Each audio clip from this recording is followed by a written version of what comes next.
Welcome to day 91 of the New Way. All of these teachings recently have been part of the Sermon on the Mount. Today we look at the last parable that Jesus taught in this special sermon. I'll read Matthew 7:24 through 27.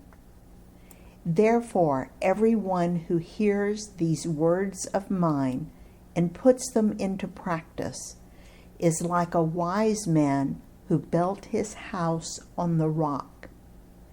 The rains came down, the streams rose, and the winds blew and beat against that house. Yet it did not fall, because it had its foundation on the rock. But everyone who hears these words of mine and does not put them into practice is like a foolish man who built his house on sand. The rains came down, the streams rose, and the winds blew and beat against that house, and it fell with a great crash. I'll read Luke's version in Luke 6:47 through 49. As for everyone who comes to me and hears my words and puts them into practice, I will show you what they are like. They are like a man building a house who dug down deep and laid the foundation on rock. When a flood came, the torrent struck that house, but could not shake it, because it was well built. But the one who hears my words and does not put them into practice is like a man who built a house on the ground without a foundation.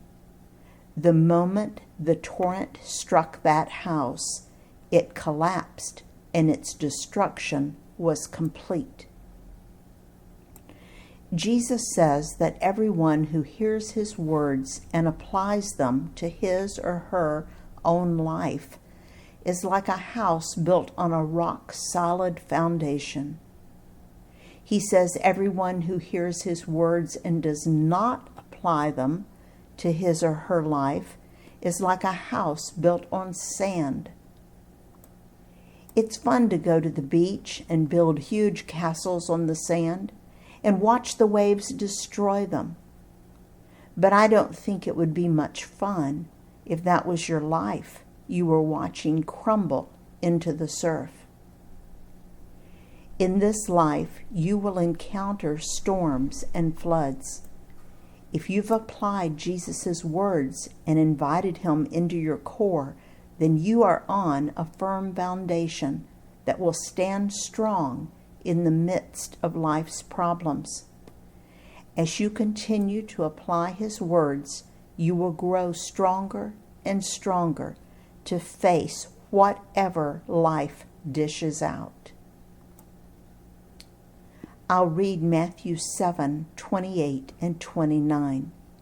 When Jesus had finished saying these things, the crowds were amazed at his teaching, because he taught as one who had authority and not as their teachers of the law.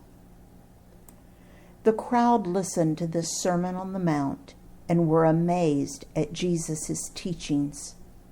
They recognized that he was teaching as someone who knew what he was talking about. How would you respond to Jesus' teachings? In his service, Dale.